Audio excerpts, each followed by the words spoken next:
Everyone, कैसे हो आप सब। स्वागत है आपका अपने चैनल टीचिंग विद बानी में। फ्रेंड्स, जैसा कि आपको पता है हमारे चैनल पर रोज़ शाम 8 बजे हिंदी का टेस्ट होता है। उसके अकॉर्डिंग हम अपनी आज की क्लासेस को स्टार्ट करते हैं। हमारा आज का पहला क्वेश्चन है, मुगल काल की राज की भाषा थी। ये काफ़ी इंपॉर्टेंट क्वेश्चन है, पेपर में पूछा गया है कि मुगल काल की राज की भाषा क्या थी। तो आपको याद रखना, मुगल काल की जो राज की भाषा थी वह उर्दू थी। हमारा नेक्स्ट क्वेश्चन है, गागर में सागर मुहावरे का अर्थ क्या है। हम लोगों ने ज़्यादातर सभी से बोला होगा, किसी क्लासेस को पढ़ा होगा तो बोल लेते गागर में सागर है। इसका अर्थ क्या होता है?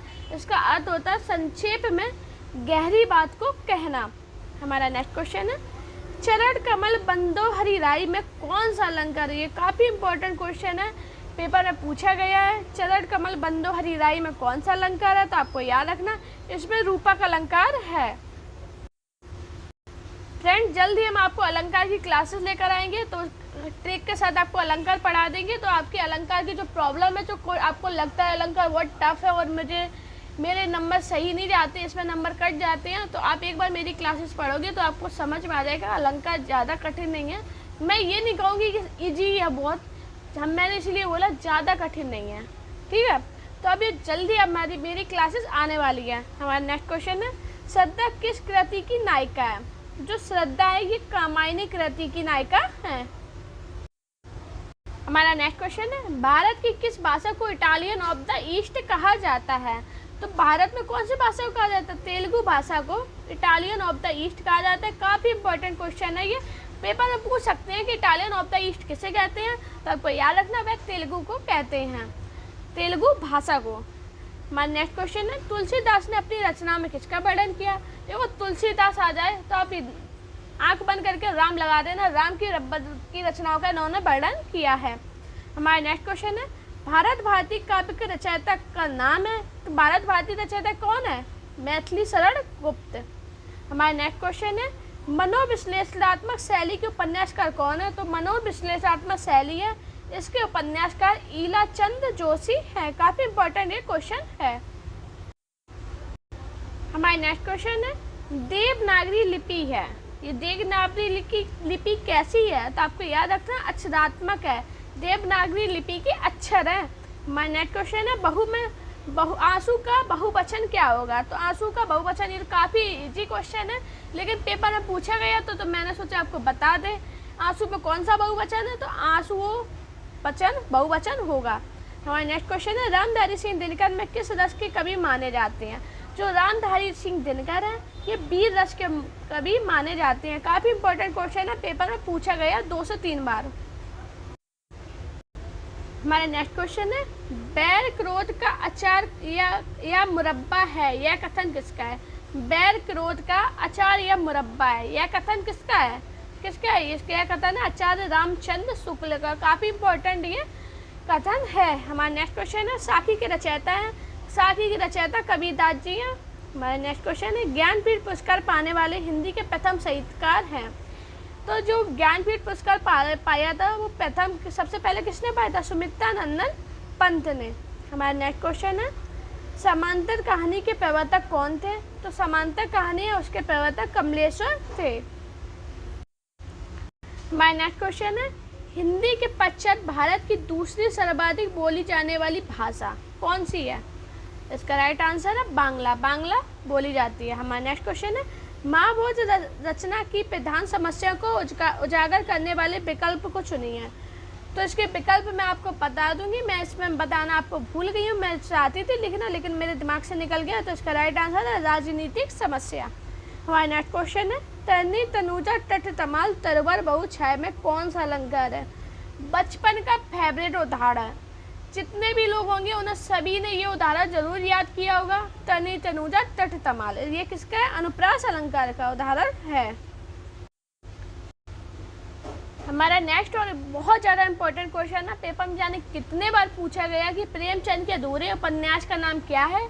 तो प्रेमचंद का अधूरा उपन्यास कौन सा था? मंगलसूत्र। ये प्रेमचंद का अधूरा उपन्यास है। हमारा नेक्स्ट क्वेश्चन है, कठिन काव्य का प्रेत किस कवि को कहा जाता है। तो कठिन के काव्य के प्रेत है केशवदास जी। हमारा नेक्स्ट क्वेश्चन है, दोपहर के बाद के समय को क्या कहा जाता है। पेपर में पूछा गया इसलिए मैंने ये लिया। काफ़ी लोग बोलेंगे क्या मैम इतने इजी क्वेश्चन ले लेती हो आप। लेकिन पेपर में पूछा गया है कि दोपहर के बाद के समय को क्या कहा जाता है, तो क्या कहा जाता है? अपराह्न। हाँ, नेक्स्ट क्वेश्चन है, कबीरदास की भाषा थी, तो कबीरदास की भाषा थी वो सतुकड़ी थी। अब आप लोगों का एक काम है, आपको बताने सतुकड़ी भाषा में कौन सी लैंग्वेज आती है, आप उनके बताना कौन कौन सी लैंग्वेज सतुकड़ी भाषा में आती है। हमारा नेक्स्ट क्वेश्चन है, हिंदी गजल लेखन का कार्य किसने प्रारंभ किया? भाई ये बहुत बार पूछा गया, तो आपको याद रखना ये दुष्यंत कुमार है, इसका राइट आंसर है। फ्रेंड, वीडियो पसंद आए तो वीडियो को लाइक करना, चैनल को सब्सक्राइब करना और अपने दोस्तों के साथ इस वीडियो को शेयर करना और अपने दोस्तों को बताना हमारे चैनल पर पैट की क्लासेस स्टार्ट हो चुकी हैं, जिसमें हमने कल अपना पहला टॉपिक सिंधु घाटी सभ्यता को कवर किया। आप वो क्लासेस को जरूर देखिए, काफ़ी इंपॉर्टेंट क्लासेस है और एक क्लासेस में मैंने पूरा एक चैप्टर कंप्लीट किया है। हमारा नेक्स्ट क्वेश्चन है, भक्ति काल को में एक ऐसा कवि हुआ जिसने अपने भाव व्यक्त करने के लिए उर्दू, फारसी, खड़ी बोली आदि शब्दों को मुक्त उपयोग किया है। कौन थे? इसका राइट आंसर है कबीर। कबीरदास जी के लिए ये बोला गया था, ये पेपर में पूछा गया, तो अचानक कितने लोगों का गलत हुआ था। जब मैं क्वेश्चन ये डाल रही थी ना, तो मैंने देखा ये क्वेश्चन मेरे रिलेटिव ने ही गलत किया था, तो मैंने आपको यही क्वेश्चन लिया कि ये काफ़ी इंपॉर्टेंट क्वेश्चन है। हमारा नेक्स्ट क्वेश्चन है, जॉर्ज ग्रेसन ने पश्चिमोत्तर समुदाय की भाषा को आधुनिक भारतीय आर्य भाषा के में किस उपशाखा में रखा है? तो किस में रखा? बाहरी उपशाखा। हमारा नेक्स्ट क्वेश्चन है, शिवा बावनी के रचनाकार कौन है? तो जो शिवा बावनी है ये भूषण जी इसके रचनाकार हैं। हमारा नेक्स्ट क्वेश्चन है, उधव मोहि ब्रज बिसरावत नाही में कौन सा रस है? बताओ। इसमें है श्रृंगार रस। अब सभी लोग कमेंट में बताना श्रृंगार रस का स्थायी भाव क्या होता है। मैंने कल की क्लासेस में बताया, देखें कितने लोग सही बता पाते हैं। हमारा नेक्स्ट क्वेश्चन है, कौन सी भाषा देव भाषा है? तो संस्कृत भाषा है, ये देव भाषा है। पेपर में पूछा गया है कि देव भाषा कौन सी है, तो वह संस्कृत भाषा है। हमारा नेक्स्ट क्वेश्चन है, कुटज के रचयिता हैं, तो कुटज है इसके रचयिता हजारी प्रसाद द्विवेदी हैं। हमारा नेक्स्ट क्वेश्चन है, निम्नलिखित में से कौन सा शब्द तत्सम है? तो काल है, ये तत्सम शब्द है। हमारा नेक्स्ट क्वेश्चन है, माधुर्य गुण का किस रस का प्रयोग होता है? तो किस रस का प्रयोग होता है? भयानक रस का इसमें प्रयोग होता है। का, खा, गा और फा में कौन सा अक्षर उर्दू से लिया गया है? तो कौन सा अक्षर उर्दू से लिया गया? फा शब्द है वह उर्दू से लिया गया है। हमारा नेक्स्ट क्वेश्चन है, सौरसेनी, पैसाची, महाराष्ट्री, अर्धमगधी और मगधी, इनमें निम्न में से किस भाषा के 5 भेद हैं? तो अब कौन सी भाषा के भेद है? 5 प्रकृत भाषा के भेद हैं। हमारा नेक्स्ट क्वेश्चन है, निम्नलिखित में से कौन सी भाषा देवनागरी लिपि से लिखी जाती है? तो कौन सी लिखी जाती है? मराठी भाषा। कौन सी भाषा है? मराठी भाषा। हमारा नेक्स्ट क्वेश्चन है, प्रस्तुत पंक्ति के रचयिता हैं। जो पंक्ति थी शायद मैं इसमें लिखना भूल गई, तो मैं अभी आपको लिख दूंगी या कमेंट में बता देंगे। हमारा नेक्स्ट क्वेश्चन है, हिंदी साहित्य के आरंभिक काल को आचार्य रामचंद्र शुक्ल ने क्या कहा है? तो आचार्य रामचंद्र शुक्ल ने इसे वीरगाथा काल बोला है। हमारा नेक्स्ट क्वेश्चन है, विद्यापति की उस प्रमुख रचना का नाम बताइए जिसमें अवहट्ट भाषा का बहुतायत प्रयोग हुआ है। तो कौन सी थी? कीर्ति लता। हमारा नेक्स्ट क्वेश्चन है, अपभ्रंश को पुरानी हिंदी किसने कहा? अपभ्रंश को पुरानी हिंदी पूछा इसमें, तो किसने कहा? चंद्रधर्म शर्मा गुल्लेरी ने। हमारा नेक्स्ट क्वेश्चन है, ये भी मैं लिखना सही से नहीं आया, मैं लिख दूंगी। चौपाई के प्रत्येक चरण में मात्राएं होती, तो चौपाई के प्रत्येक चरण में 16 मात्राएं होती हैं। हमारा नेक्स्ट क्वेश्चन है, वाक्य में उचित विराम चिन्ह लगाइए। तो क्या है?